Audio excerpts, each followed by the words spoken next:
Today, we're going to discuss how to stop procrastinating and get the results you are looking for right now.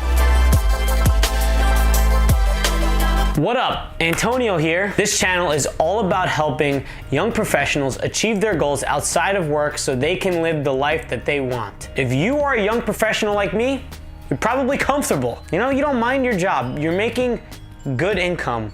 You can cover your needs and some luxuries. But deep down, you know and I know you want more.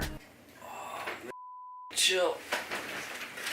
Now, every time you might be trying to go for your goal that you have outside of work, and you start doing it for a few days, you start taking action towards it for a few days, and then life gets in the way, party comes up, birthday celebration comes up, stay at work late one night, a happy hour comes up, and instantly your goal goes to garbage. Today we're gonna discuss what you need to do to stop procrastinating like that, stop letting life get in the way, and get the results you want. Let me tell you now through a quick story. So you know me, I'm 25 years old. I work as a senior software developer. I had this dream of having this successful YouTube channel and business around it, where I help the young professionals achieve their goals. Now I wanna make money from this business, but with my job, and managing friendships, family, my relationship, along with working on the business, it's hard to find time to spend on money generating activities, things that actually generate cash for my business. And here's the thing is I need the money, because without the money, I have nothing. It's just a hobby, and I can't sustain making this YouTube channel a thing. So I gotta tone it back or either give it up at that point. I'm sure many of you struggle to find time to fit in those things that you need to do for your goal. And that's exactly what I was facing. So back last August of 2018, I went to a YouTube conference held by Tim Schmoyer. And at the conference, Tim took the time at the end of the first day to sit down with me and work on a model for my business. He told me that I needed to create a product that would generate me income. Now the entire time I was creating videos on here and on Instagram just to spread my message, to talk to new people, to help people in need. I didn't want to create products. It's not something I was looking to do. But given this advice at the conference from someone who had so much more experience and who's so much farther down the line from me, I knew I had to do it. Otherwise, simply my business would fail in the long term and I couldn't do this anymore. But obviously, I had a few fears. I was scared to make a product because I saw what everyone else in this self-help space was putting out. And I'm scared that I might not be as good as them. I'm thinking, how can I make something better? Maybe that this isn't for me after all. But I knew I had to do it because I knew this is what I wanted. So I decided to make a course on building confidence through taking action, because I knew that I struggled by not being confident in my life. So I figured I would help other people become confident. So I set my goal, but here's the thing, just like everyone else, I struggled to take action towards it. Like I mentioned earlier, everything in my life was eating up what perceived to be all of the time I had. How could I do anything else? So I just kept putting it off and off. My old habits kicked in and I just kept creating videos that I wanted to create instead of working on the course. Now, this revealed a huge weakness though. It's that I wasn't trying new things. And as a creator, I must always be willing to break an old habit, break an old way of creating something, and I knew I wasn't doing that.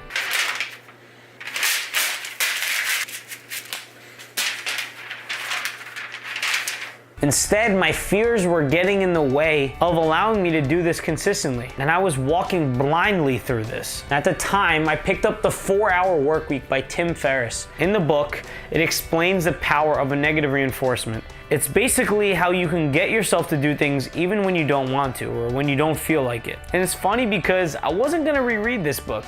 I read it the first time and I was like, this is a little out there. I don't know if I should be doing this. But hey, for some reason, the stars aligned and I picked it up. So, what is a negative reinforcement? It is something you do to introduce an unwanted pain into your life. There are two ways that you can implement this. First, you can add a pain where there isn't one already. This is like donating money to an organization that you hate. For example, if you donated to a pro-choice organization, even though you're pro-life, that would be an example of adding a pain to your life. Then there is this second form of pain, which is removing a pleasure. This could be like me throwing out all of my delicious protein bars, something I don't want to do. My protein bars.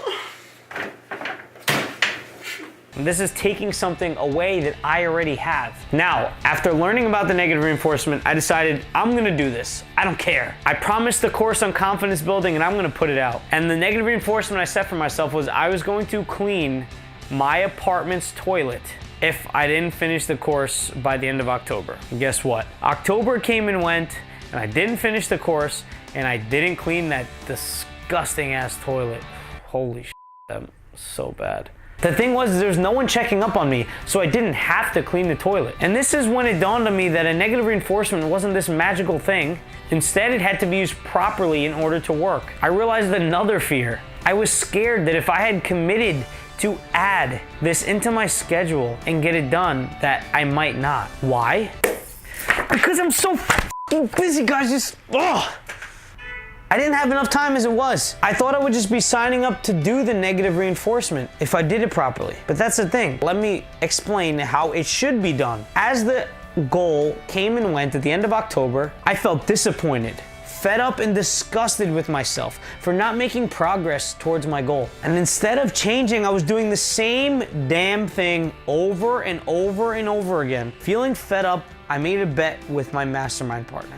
Mark is his name. You've seen him. He's been on here before. But I think I did 2 lives together. He and I both added a negative reinforcement and a positive reinforcement to our goal. I talked about positive reinforcements in the last video. You could check it out here or here, whichever one. So I'm not going to go into that. But the negative reinforcement we added here was whoever doesn't finish the course that they were going to make by December 31st of 2018, you have to donate $1,000 to your least favorite organization. And at that point, the stakes were made. Instantly after this, my schedule seemed wide open. Knowing that I would lose the $1,000 if I didn't do this made me think to myself, oh shit, I better not binge watch all of PewDiePie's videos over and over and over again. I better go to work on my course, because every day that goes by, I was one step closer and closer to having to hand that check to an organization that I did not like. It was like Moses came in and parted the Red Sea of my schedule. I suddenly found an extra hour to work on this every single night. I don't know how, and it took me down to the last day to get this course launched. But guess what? I got her done.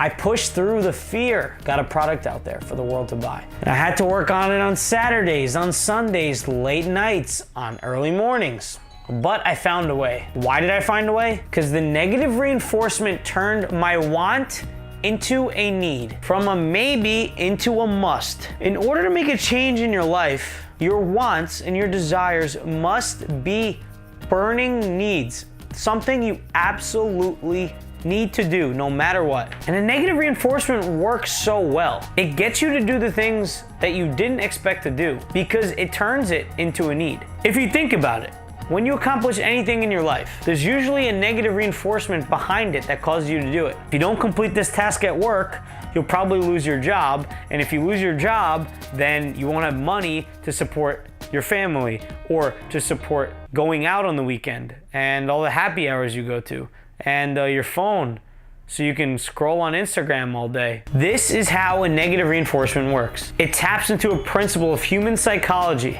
called loss aversion. Humans are loss averse. And this means that humans would avoid a loss of equal value rather than gain. This means that people have the tendency to avoid a loss over acquiring a potential gain. So for example, it's better to not lose $5 than to gain $5. So how can you implement this in your life? This way you can achieve those body fat goals, or writing that book that you've been working on. First, you need to pick your goal so it makes it clear and definite with an end date. Watch the videos in the cards up here, I think, and it'll take you there. Now, once you have the goal, you need to have negative reinforcements, 2 of them. One will be a reoccurring one, and one will be one for your end goal. Let me explain. If your goal is to write a book by the end of 2019, then first establish a negative reinforcement that you get for not achieving the goal by the end of 2019. So for example, I'm going to pay my friend $10,000 if I don't finish writing my book by the end of 2019. So I'm gonna write that person a check for $10,000 and they're gonna hold on to it until December 31st of 2019. And if I don't finish it, then they get to cash it. It's theirs. But if I do finish it, I get the $10,000 back. This type of negative reinforcement is a one-time thing that you use for the end goal. It should be large and impactful, something that will cause you a lot of pain if you go through it. But it has to be something that you can afford. Like, don't say you're gonna give them $10,000 if all you have is $1,000 in the bank. That's not possible. Give them something you can afford. So the second negative reinforcement you need is the reoccurring negative reinforcement. Now, using the same idea of writing the book, if I didn't finish, if I commit to writing 1 chapter a week until the end of 2019, then every week that I do not write a chapter, I must give the person, the friend, let's call him Joe, $100 every single week.